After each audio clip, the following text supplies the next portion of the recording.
Kingston is really fantastic from an innovation perspective. Regenerative medicine is really at the forefront of current medical technology. We're bridging new unknown territories. This is akin to a miracle. For no other treatments have worked, this is working. It allows the individual to receive a treatment that is not synthetic. It's their own biology that's being recrafted to really solve a challenging problem that they have. It sounds like science fiction, but it's science fact. Kingston actually is where I did my undergraduate work and started our first company. We started actually 4 different companies in 2007, and it's grown to 8 companies now under the Octane banner. These different companies are all focused in regenerative medicine. Lonza is a large multinational Swiss company. Over the years, Lonza's really shifted its business model and got into chemicals and then eventually into biologics. And along the way, they came across this wonderful gem in Kingston who had developed this innovative technology that is a cocoon. And the cocoon is a cutting-edge technology that really takes complex biological processes and automates these workflows to be able to serve various markets, and the key markets being regenerative medicine as one of them, and the other is being the cell and gene markets, which has got a lot of significant growth in both. And these units are, completely, designed, developed, and manufactured right here in Kingston in this facility. So some of the therapies and some of the customers that we work with are mostly focused in oncology, treating blood cancers. The Canadian Cancer Trials Group at Queen's University, it's an internationally recognized hub. It's also linked with Kingston Health Sciences Centre.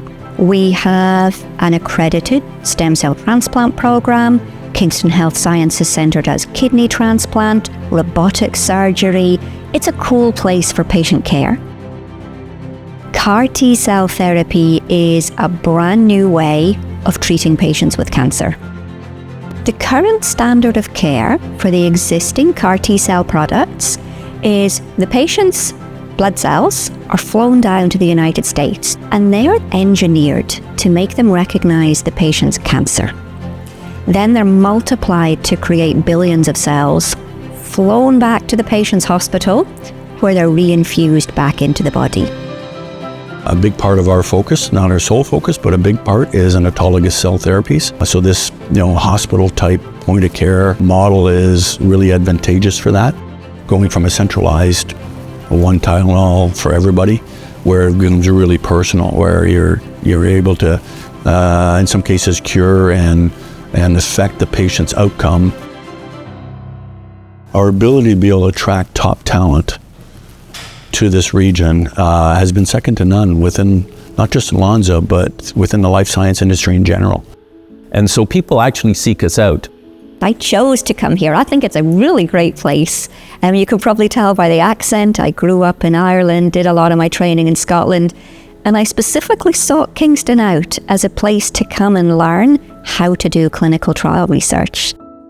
There's close interactions with industry, with the city of Kingston, and with the university and hospital. And all of that comes together to create opportunities that I don't think you get many places. This market is growing at 27% year over year. It's the fastest growing life science sector globally. Dr. Annette Hay is a key stakeholder and champion in this area to bring this to reality of being able to create this ecosystem here and be able to treat patients locally and develop technologies that are able to be deployed globally.